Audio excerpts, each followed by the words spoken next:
केशवपुर गांव से कुछ दूर घने जंगल में एक विशाल वृक्ष के नीचे एक साधु बैठा हुआ मंत्रों का जाप कर रहा था। ओम दिव्य शक्तये नमः। ओम वनदेवाय नमः। ओम सर्व सिद्धि प्रदाये नमः। कुछ देर तक मंत्रोच्चार करने के बाद उसने अपनी आंखें खोली और उस विशाल वृक्ष की ओर देखने लगा। मैं जानता हूँ इस वृक्ष पर एक देवी और एक देवता का वास है। प्रकट हो जाइए। मैंने कई वर्षों तक आप दोनों की तपस्या की है। मुझे अपना वरदान दीजिए। अगले ही पल वृक्ष से रंग बिरंगी किरणें निकलने लगीं। देखते ही देखते एक सुंदर पुरुष और एक सुंदर स्त्री उसके सामने प्रकट हो गए। यह देखकर साधु मुस्कुरा उठा। हाँ, आखिरकार मेरी साधना सफल हो गई। सुंदर स्त्री ने उसकी ओर देखा। बताओ साधु, तुम्हें कौन सा वरदान चाहिए? मैंने सुना है कि इस जंगल में एक गुफा है जो एक विशेष द्वार से बंद है। उस गुफा के अंदर इतना खजाना है कि जिसे वो मिल जाए वो संसार का सबसे धनी मनुष्य बन सकता है। लेकिन उस द्वार की जादुई चाबी आप दोनों के पास है। मुझे वो चाबी चाहिए। यह सुनते ही देवी क्रोधित हो गई। चोला तो तूने साधु का पहन रखा है, लेकिन तेरे मन में अभी भी सांसारिक मोह माया बाकी है। उफ, मुझे लगा था कि तू कोई ऐसा वरदान मांगेगा जिससे गरीबों का भला हो सके। वह खजाना तेरे जैसे लालची मनुष्य के लिए नहीं है। यह सुनकर साधु भी क्रोधित हो गया। मैंने तुम्हें प्रसन्न करने के लिए कितने वर्षों तक तपस्या की है। मैंने जो मांगा है वो तुम्हें देना ही होगा। तभी वह सुंदर पुरुष मुस्कुरा दिया जो अब तक चुप था। अब से तुम्हें कोई नहीं देख पाएगा। तुम हमारे साथ रहोगे और हम तुम्हें दिखाएंगे कि संसार में कैसे कैसे मनुष्य होते हैं। यह सुनकर साधु हंसने लगा। ये कैसी बात कर रहे हो? भला ऐसा मनुष्य कौन हो सकता है? ऐसा मनुष्य हो नहीं सकता, बल्कि ऐसा मनुष्य है और वह इस संसार में जन्म ले चुका है। यह सुनकर साधु गहरी सोच में डूब गया। तो फिर मुझे दिखाओ। मैं वचन देता हूँ, अगर तुम्हारी बात सच निकली तो मैं अपना सारा जीवन मानवता की भलाई में लगा दूंगा और उस खजाने के बारे में कभी नहीं सोचूंगा। देवी की आंखों से रंग बिरंगी किरणें निकली और साधु के शरीर से टकरा गईं। अगले ही पल उसे कुछ विचित्र महसूस होने लगा। मुझे कुछ अजीब महसूस हो रहा है। अब से तुम्हें कोई नहीं देख पाएगा। तुम हमारे साथ रहोगे और हम तुम्हें दिखाएंगे कि संसार में कैसे कैसे मनुष्य होते हैं। इतना कहकर देवी और देवता रंग बिरंगी किरणों के बीच गायब हो गए।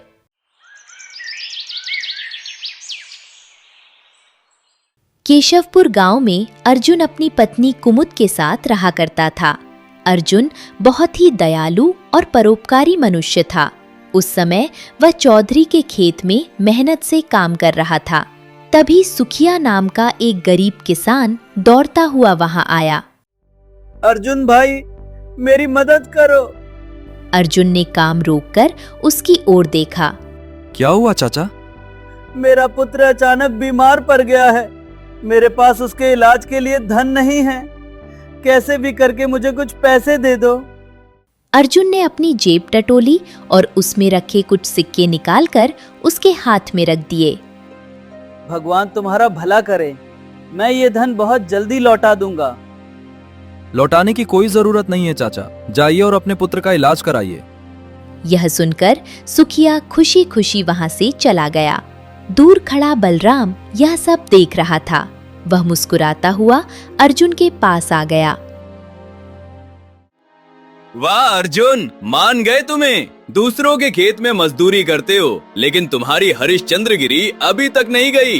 अरे सुखिया तुम्हारे पास कर्ज मांगने क्यों आया? वो चाहता तो जमींदार से भी कर्ज ले सकता था। जमींदार बिना ब्याज के किसी को कर्ज नहीं देता और हर कोई ब्याज चुकाने में सक्षम नहीं होता। इसीलिए वो मेरे पास आया था। यह सुनकर बलराम फिर हंसने लगा। और तुम कौन से गांव के जमींदार हो जो दोनों हाथों से लोगों की मदद करते फिरते हो? मुझे अच्छी तरह पता है कि तुम्हारे घर पर कभी कभी रात का भोजन तक नहीं बनता और तुम अपनी पत्नी के साथ भूखे सोते हो, लेकिन तुम्हारा ये अजीब पागलपन खत्म ही नहीं होता। मेहनत से कमाया हुआ सारा धन यूं ही लोगों पर लुटा देते हो। अर्जुन ने उसकी बात का कोई उत्तर नहीं दिया और फिर से काम में लग गया। कुछ देर बाद अर्जुन अपने घर लौट आया। घर पहुंचते ही कुमुद उसकी ओर आई। मैंने आपसे कहा था कि लौटते समय थोड़ा अनाज लेते आइएगा। रसोई में अनाज खत्म हो गया है। यह सुनकर अर्जुन चौंक गया। मुझे तो याद ही नहीं रहा। असल में सुखिया अचानक आ गया था। उसका पुत्र बीमार था और वो मदद मांगने लगा। मेरे पास जितना धन था मैंने उसे दे दिया।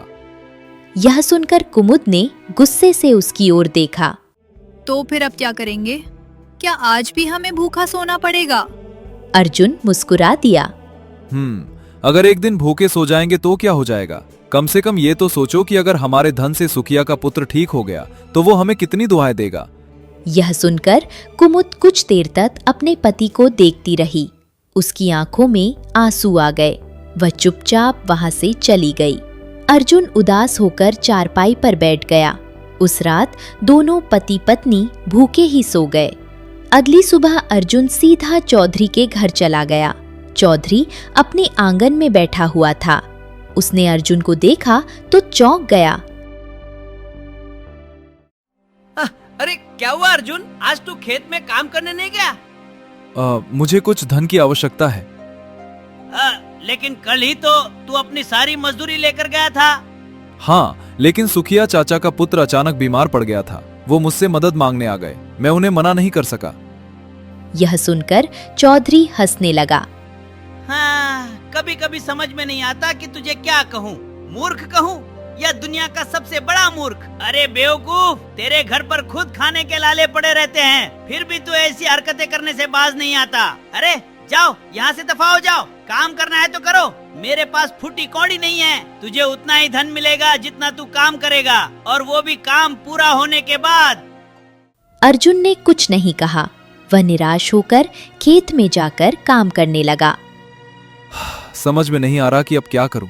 अगर शाम को खाली हाथ घर गया तो कुमुद बहुत नाराज होगी। वैसे भी वो कल रात से भूखी है। अर्जुन यही सब सोचते हुए मेहनत से काम कर रहा था कि तभी रामलाल काका रोते हुए वहां आ गए। अर्जुन, मेरी मदद करो। क्या हुआ काका, आप रो क्यों रहे हैं? परसों मेरी पुत्री का विवाह है। कल रात मेरे घर के गहने चोरी हो गए। अब मेरी बेटी का विवाह कैसे होगा? अगर बारात वापस लौट गई तो मेरी बहुत बदनामी होगी। यह सुनकर अर्जुन गंभीर हो गया। ये तो बहुत बुरा हुआ, लेकिन गहने बहुत महंगे होते हैं। मैं इतनी बड़ी मदद कैसे कर सकता हूँ? अगर थोड़े बहुत धन की बात होती तो मैं कहीं ना कहीं से व्यवस्था कर देता। मैं जमींदार के पास भी गया था, लेकिन उसने मुझे कर्ज देने से साफ मना कर दिया। यह सुनकर अर्जुन को उन पर बहुत दया आ गई। काका आप घर जाइए, मैं कुछ सोचता हूँ। रामलाल काका घर चले गए। कुछ देर बाद अर्जुन सीधे जमींदार की हवेली पहुंचा। जमींदार ने उसे देखा तो चौंक गया। तू यहाँ क्या कर रहा है? अर्जुन ने शुरू से लेकर अंत तक सारी घटना बता दी। मुझे कुछ धन चाहिए। यह सुनकर जमींदार हंसने लगा। तू पागल हो गया है क्या? रामलाल को मैंने कर्ज देने से मना कर दिया था। वो ब्याज चुकाने में सक्षम नहीं है, लेकिन तू उनके लिए कर्ज क्यों मांग रहा है? उनकी बेटी का विवाह है, तेरा उनसे क्या रिश्ता है? हम सब एक ही गांव के रहने वाले हैं। एक दूसरे की मदद करना हमारा कर्तव्य है। यह सुनकर जमींदार कुछ क्षण तक उसे देखता रहा।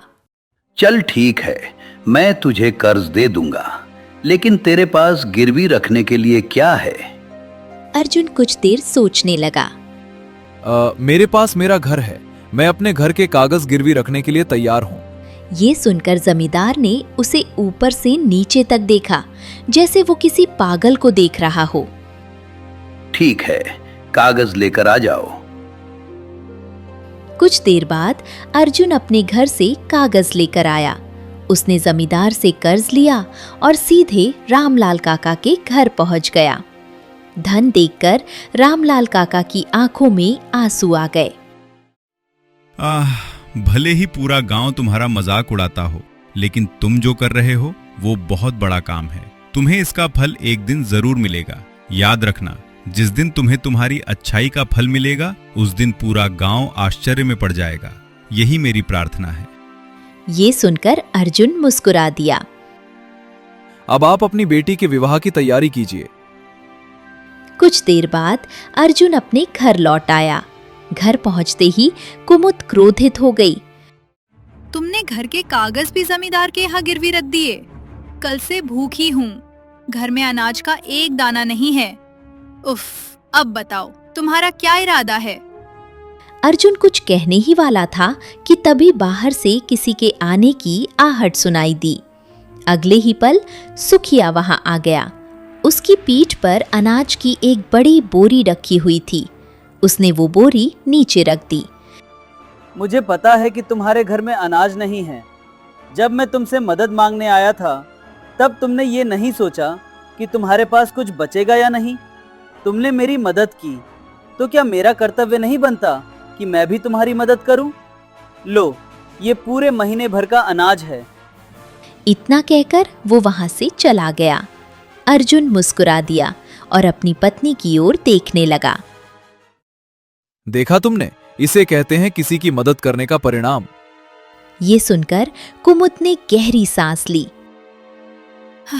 पता है, तुमने सुखिया चाचा को एक नहीं, दो नहीं, पूरे 5 सिक्के दिए थे और बदले में वो केवल 1 सिक्के की अनाज की बोरी देकर चले गए।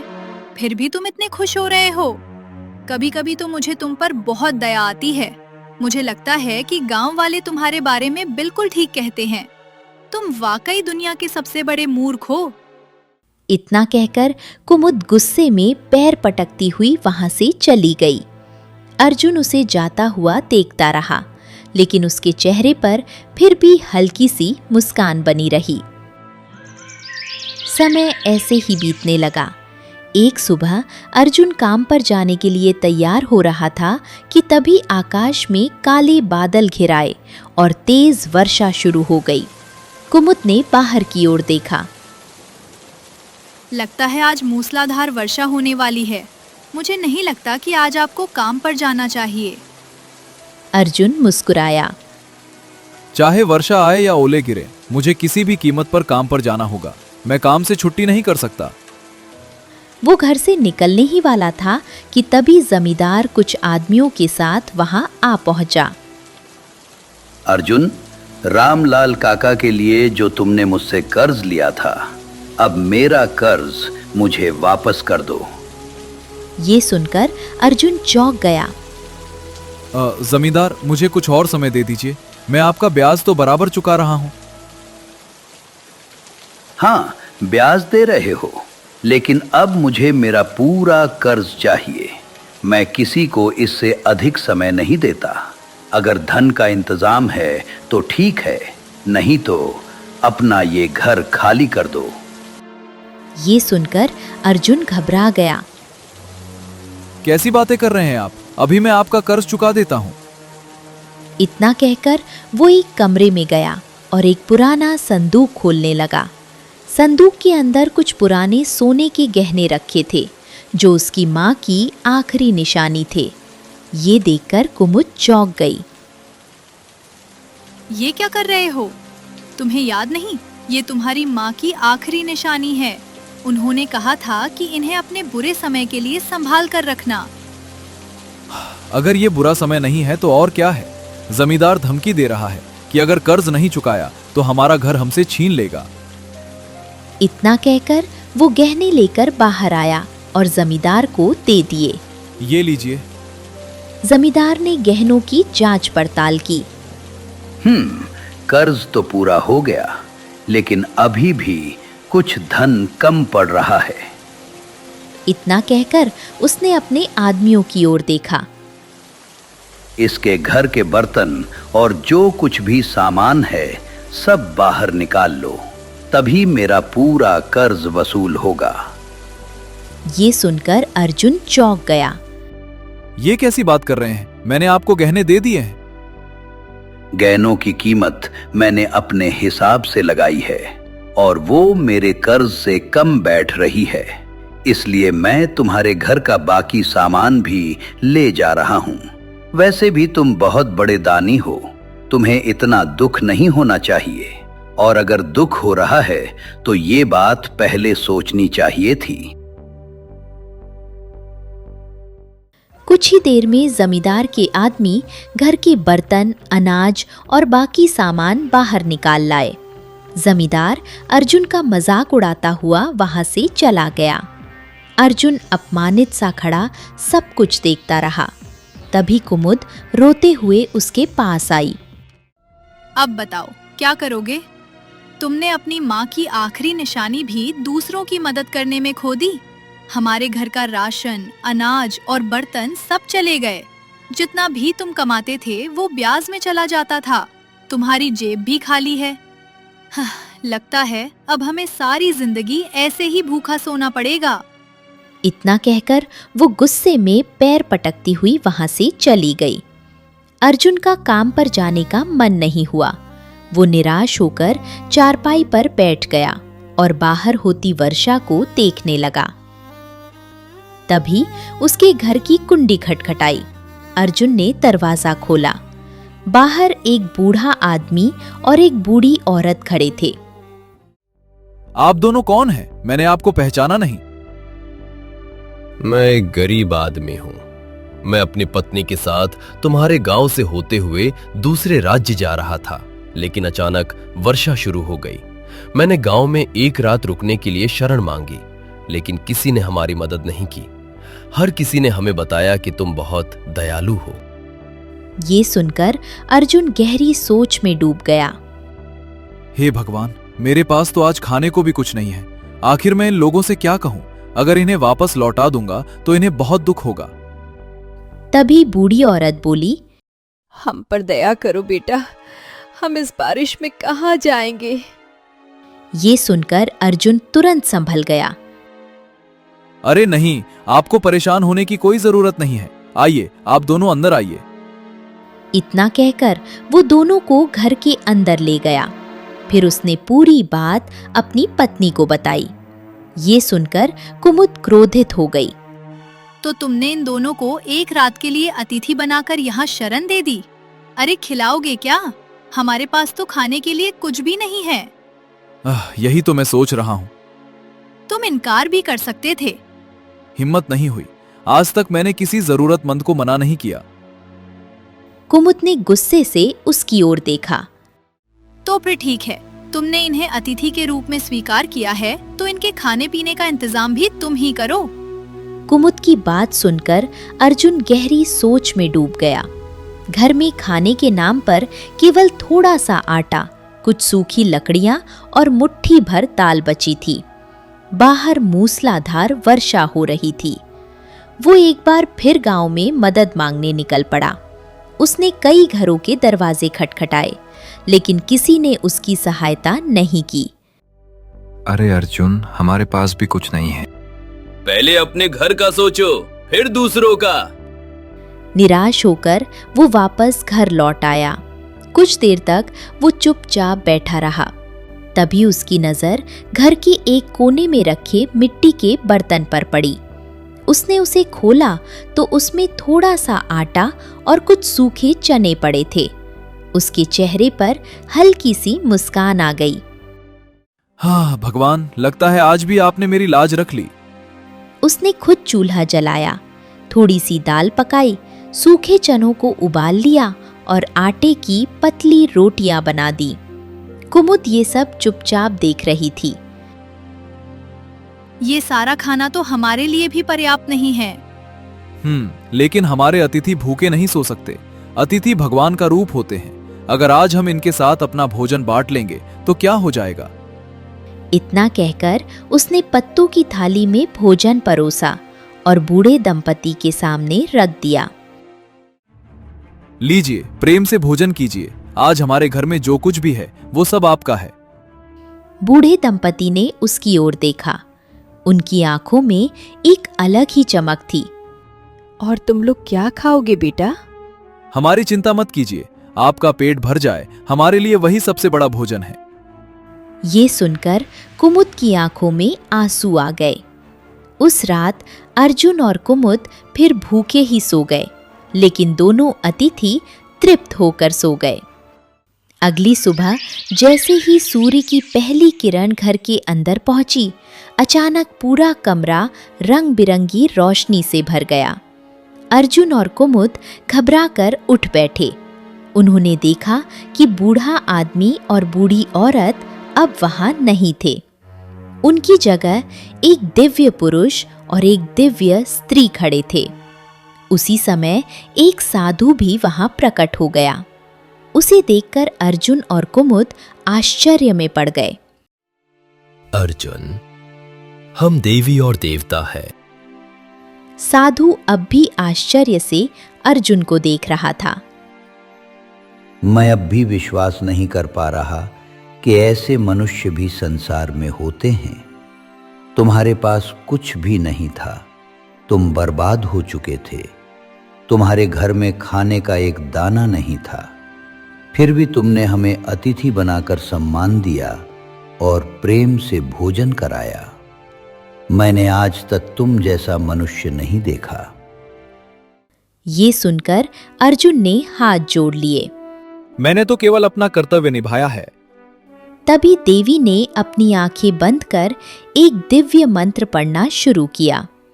ओम दया स्वरूपाय नमः। ओम करुणा प्रदाय नमः।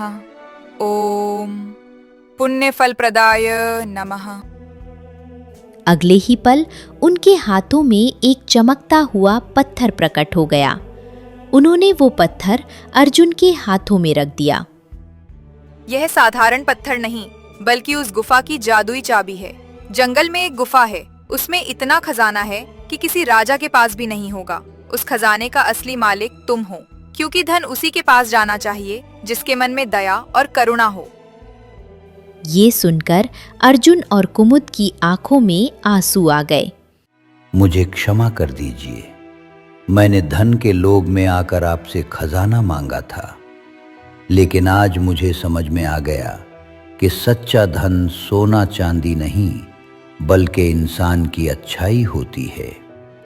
मैं अपना बाकी जीवन मानवता की भलाई में लगा दूंगा। इतना कहकर साधु वहां से चला गया। अगले ही पल देवी और देवता भी रंग बिरंगी किरणों के साथ अदृश्य हो गए। कुछ देर बाद अर्जुन और कुमुद जंगल की ओर चल पड़े। बहुत देर बाद उन्हें एक विशाल गुफा दिखाई दी। उसके द्वार पर विचित्र चिन्ह बने हुए थे। अर्जुन ने वो पत्थर गुफा के द्वार पर स्पर्श कराया। अगले ही पल पूरी गुफा कांपने लगी और उसका विशाल द्वार धीरे धीरे खुल गया। अंदर का दृश्य देखकर दोनों की आंखें आश्चर्य से फैल गईं। वहां सोने चांदी, हीरे जवाहरात और अनगिनत खजाना भरा हुआ था। हे भगवान, इतना सारा धन! ये सब किसी चमत्कार से कम नहीं है। कुछ समय बाद अर्जुन ने अपने गांव में एक बड़ी हवेली बनवाई। उसने गरीबों के लिए अन्न भंडार बनवाया, कुएं खुदवाए और कई जरूरतमंद लोगों की सहायता की। अब कोई भी गरीब भूखा नहीं सोता था।